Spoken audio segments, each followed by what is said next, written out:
Let's do a try a chapter tag, shall we? The last time I did this, I ended up getting rid of like 5 out of the 6 books, so I figured why not do it again because I like those odds. I've been trying to reorganize my bookshelves, and getting rid of books is always very helpful in that. The last time I did an unhaul, I ended up with some books that were in the maybe pile, and I figured now would be a great time to do a chapter tag and get rid of the ones that I'm not interested in reading. Because nobody needs a maybe pile of books. I once again have 6 books here to try a chapter of. If you don't know how to try a chapter tag, basically it is what it sounds like. I am going to pick up each of these books, read the first chapter, and then decide based on that if I want to keep the book or not. The first book here is The Bloody Mary Saga by Hilary Monahan. I believe this is what it sounds like. I think that there's actually 2 books in here, if I'm not mistaken. Yeah, Mary Unleashed and Mary the Summoning. Honestly, teen slasher type movies are kind of my jam. Like, they definitely hold a soft spot in my heart, even though they're usually trashy and awful. So this definitely appeals to me, but the main reason I picked this up was because the episode of Supernatural that is one of my favorites is the Bloody Mary episode. It's like episode 5 in season 1, but I enjoyed the shit out of it for whatever reason. It's one of the ones I go back to when I'm just looking for something easy and like comforting. So when I saw this book, I instantly thought of that and I picked it up, but honestly, I know it's not going to be good. I've seen the reviews on Goodreads, they're not great. So I figured reading the first chapter would really solidify whether this writing is going to be for me or not. So let's get started with book number 1.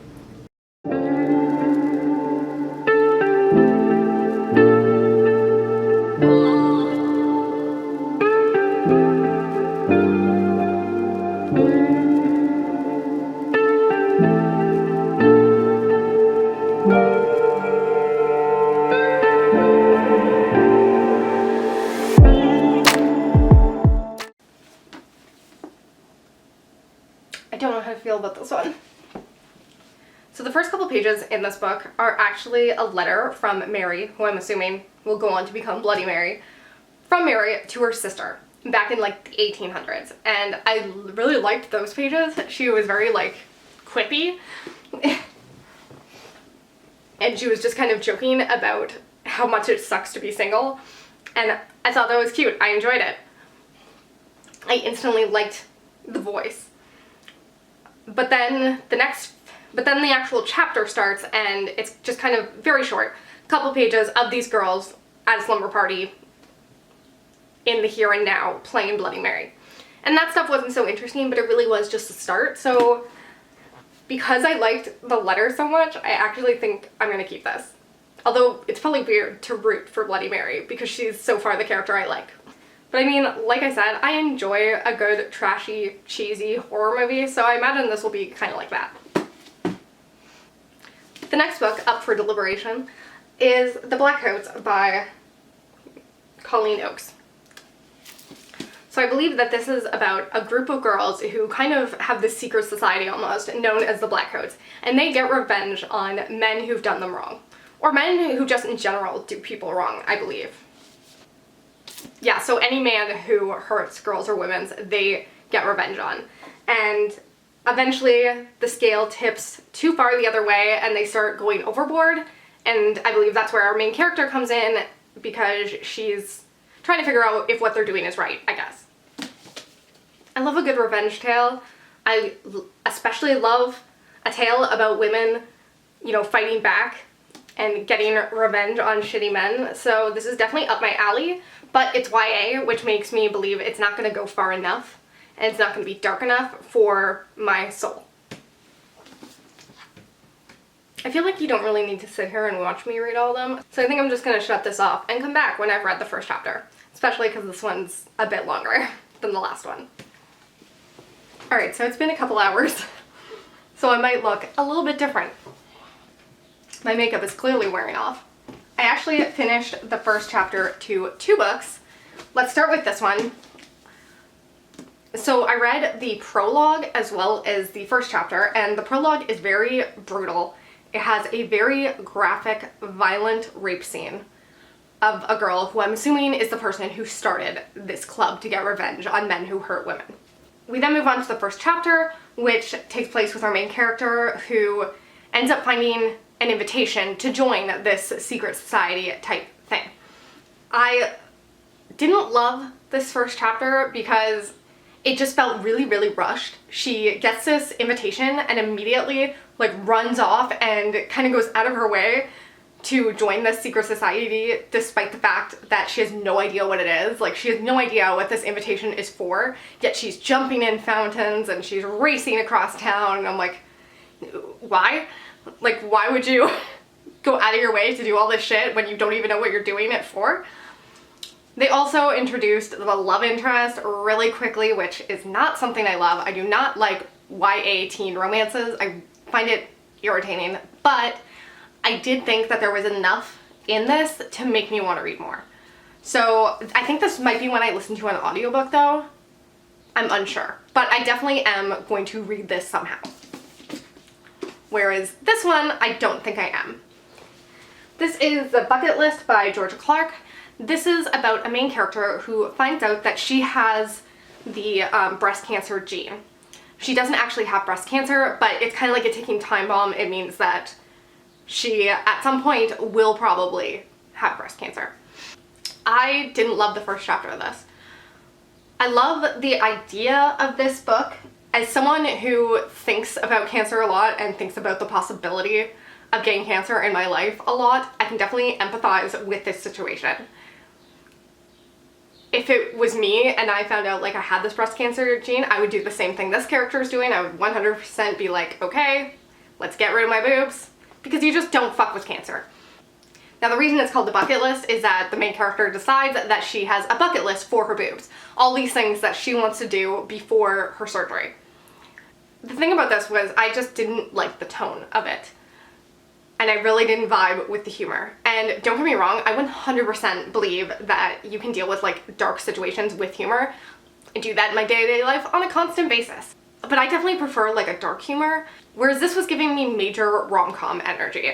Like, I could picture Katherine Heigl starring in this. And I hate rom-coms. Like, they're my least favorite type of movie. I will watch anything rather than a rom-com, and so this really wasn't my vibe. I just don't see myself making it through this, and even on audiobook, I just can't see myself enjoying it. So I'm definitely going to unhaul this one. So the next one I have here is The Secret Lives of Minoblai by Stephanie Oakes. So I believe that this is a YA mystery book surrounding a cult and the fact that the leader was murdered and our main character may know something about what happened that night. And the first chapter is only 6 pages. We love to see it.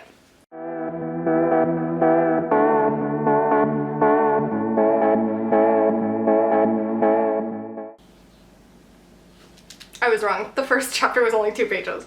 Okay.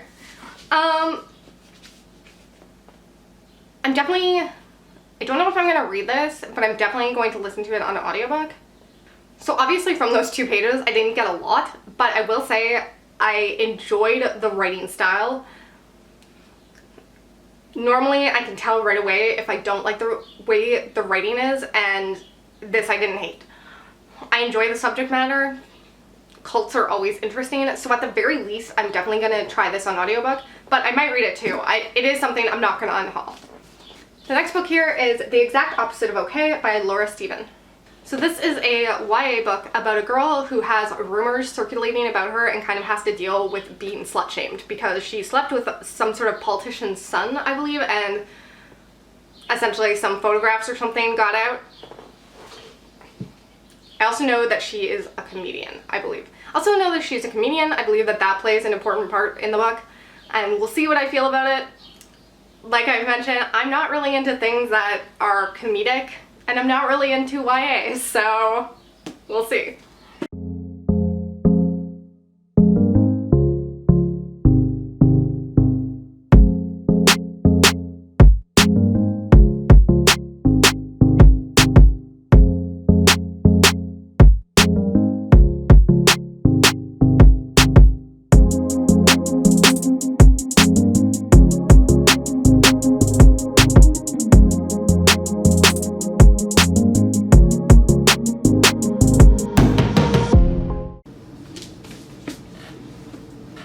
Okay, so I'm definitely not gonna read this. It's done in almost diary format. It's actually her blog posts, and It details every like hour of her day. It reminds me a lot of the Georgia Nicholson books, like right off the bat. Obviously like a more grown-up version because she's a senior in high school, not 12. But honestly, it even has that same sense of humor, which I loved the Georgia Nicholson books when I was a kid, but it's definitely not my thing now. I would have absolutely adored this book in high school, I can already tell, but it's just not for me at this age. The things that I found funny in high school, I don't really find funny now. So, and I already wasn't really a comedy person to begin with. So I am going to pass this book along and unhaul it. So the last book for this try chapter tag is Lost and Found by Danielle Steele. I've never read anything by Danielle Steele, so I looked at everything that she's written, and this seemed the most up my alley. So this follows a woman who falls off a fire escape and breaks her arm, I believe. She injures herself in some way, and it starts an argument with her daughter in some way and makes her want to drive cross-country to go back and relive these old memories, visit the men that she once loved and could have married but didn't. I love that idea. I love the idea of going back through your life and seeing all the paths you could have taken. I think that's really fun. But I'm definitely not a romance girl. I'm definitely not a literary fiction sort of person. At least I don't think I am. But I am going to try this and see what I think. Holy shit. Look at the list of books Danielle Steele has written. That's insane. There's literally like 3 or 4 books in every line here. The woman does not sleep. So the first chapter is almost 30 pages long, so I will read it and come back with my thoughts. So I actually couldn't make it through the chapter, so this is very much not for me. I made it about 15 pages in, and it was just, the entire first chapter was just about explaining the main character and her backstory. She's in her 50s, and essentially she's lived the perfect life. She really has everything she could possibly ask for. She essentially trips her way into becoming a very successful model, and then kind of trips her way again into becoming a very successful photographer. She ends up having 3 children with a shitty husband who, in a very cliche fashion, has an affair with a super young model. He moves away and has nothing to do with the children. But then, again, in a very cliche way, in a very everything falls into place, karma sort of way, he immediately dies in a motorcycle accident after his career has fallen flat. I'm telling you, everything works out in this woman's favor. Really, the only thing she has to complain about is the fact that her kids don't really see her as much as she would like them to, but her kids are also all wildly successful. It's just so boring. This woman, the way that Danielle Steele describes this woman, it's like she has not a single fault. She is literally perfect, and her life is perfect. And this just holds no interest for me whatsoever. There was nothing in those pages that sounded even remotely fascinating. So what I will say is I can see the audience for this. I read a lot of books in the year, and yet I don't read a lot of books about women who are a bit older. It seems like after you're 35, you are no longer allowed to be the main character. And I can see how fucking annoying that would be if you are older. Like, everyone wants to see themselves in the literature they read, or the films they see, etc., etc. So I can definitely see an age group that would relate to this. It's just very much not where I'm at in life. So out of the 6 books in this try chapter tag, I am unhauling 3, and I will say these all 3 seem kind of similar in the sense of the romantic/romantic comedy aspect, and I will be keeping 3. And as you can see, I am keeping all 3 of the darker books, so clearly I have a type. Out of all of the books, I will say that this is the one that I immediately wanted to read more of. If I had room in this month's TBR, I 100% would immediately either start reading it or start listening to it on audiobook, but I'm currently in the middle of 2 audiobooks, so I really don't have the room for that. I hope you liked this video, and I hope you come back again soon. Bye.